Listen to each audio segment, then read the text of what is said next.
La guerra en Medio Oriente no da señales aún de acabar y todos pensamos en Irán en el contexto de una guerra. Pero ¿cómo es la vida dentro de la República Islámica de Irán? Para responder esa pregunta estamos con el doctor Kian Taqbash. Él es un experto en geopolítica y nos habla desde Nueva York. Doctor Kian Taqbash, bienvenido al programa.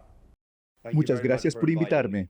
Doctor, usted por supuesto es un iraní de nacimiento y tiene familia en Irán. ¿Podría darnos su perspectiva sobre cómo es la vida en la República Islámica de Irán? Bueno,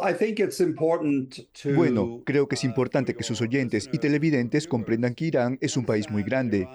Se trata de unos 92 millones de personas y no todos los iraníes piensan ni viven de la misma manera. En el contexto de la crisis actual, podríamos dividir a la población de Irán en tres grupos fundamentales. Calculo que entre el 10 y el 15% de la población apoya al régimen o gobierno actual. Quizás la mitad de ellos sean verdaderos creyentes, son fanáticos religiosos o incluso extremistas, y la otra mitad son personas que dependen del régimen.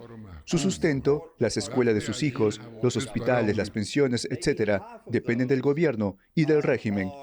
Por lo tanto, desde ese punto de vista apoyan al régimen. Esto representa entre el 10 y el 15% de la población. Por otro lado, se puede pensar que alrededor del 30% de la población es políticamente neutral, no siguen la política. Su principal interés es la seguridad de sus hijos y sus familias y poder llevar comida a la mesa. Y en realidad no apoyan a un régimen en particular. Eso deja un 50 o 60% de la población que, diría yo, se opone al régimen y desearía vivir bajo un gobierno libre, liberal, laico y occidentalizado. Ahora bien, la vida en Irán para estos tres grupos es diferente en relación con su convivencia con el gobierno.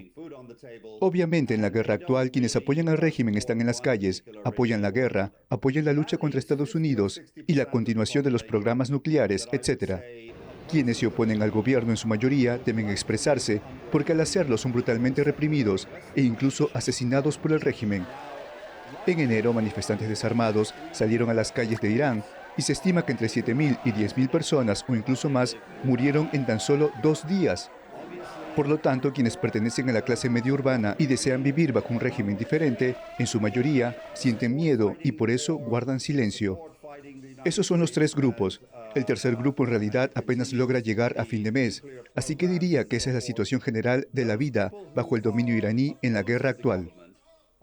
Doctor Taqbash, usted también ha experimentado la otra parte del régimen porque usted fue un prisionero en una cárcel como prisionero político por un año en Irán. Cuando pensamos en las cárceles en Occidente, pensamos en el Estado de Derecho, la garantía de derechos. ¿Cómo se podría comparar una cárcel en Irán? Pensamos con una cárcel, digamos, en un país que da garantías de ese tipo en el Occidente. Bueno, usted sabe, las cárceles en Irán diría que serían, por lo que entiendo, y he estudiado cárceles como politólogo, como profesor de ciencias políticas, he estudiado cárceles en diferentes países. Diría que las cárceles de Irán están en un punto intermedio, diría yo, entre el mejor tipo de cárceles organizadas y gestionadas de Europa, por ejemplo, donde se garantizan todos los derechos y facilidades a los presos, pero no llegan a ser tan malas como algunas de las peores del mundo, que pueden estar en algunas partes de Asia y otros lugares donde no hay absolutamente ninguna higiene, es muy peligroso, no hay instalaciones médicas y no hay acceso al Estado de Derecho. El problema en Irán es que no hay derechos civiles, no hay acceso a abogados. Yo viví en una celda de apenas 6 pies, tal vez 2 metros por 3 metros, durante más de un año en confinamiento solitario. Si estás en prisión por activismo político pacífico, como me sucedió a mí, no tienes acceso a un abogado hasta muy tarde en el proceso.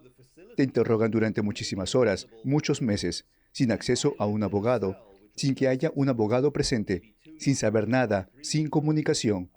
Así que el mayor problema es que en Irán no existe un sistema judicial justo para los presos políticos. Doctor, ¿cuáles diría usted que son sus esperanzas para Irán en este momento de la historia? La realidad es que desde 1979 la mayoría del pueblo iraní ha intentado reformar el gobierno para convertirlo en un gobierno más libre, liberal y democrático, que respete todos los valores religiosos, la libertad religiosa y también la libertad política y social.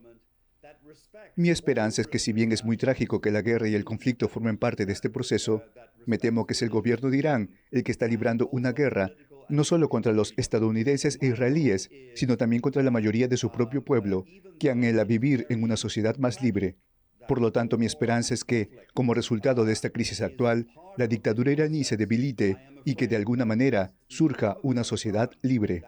Debes entender que no existe libertad religiosa en Irán, que el Islam se impone como religión de Estado. Por eso mi esperanza para el futuro de Irán es la libertad política, social y religiosa.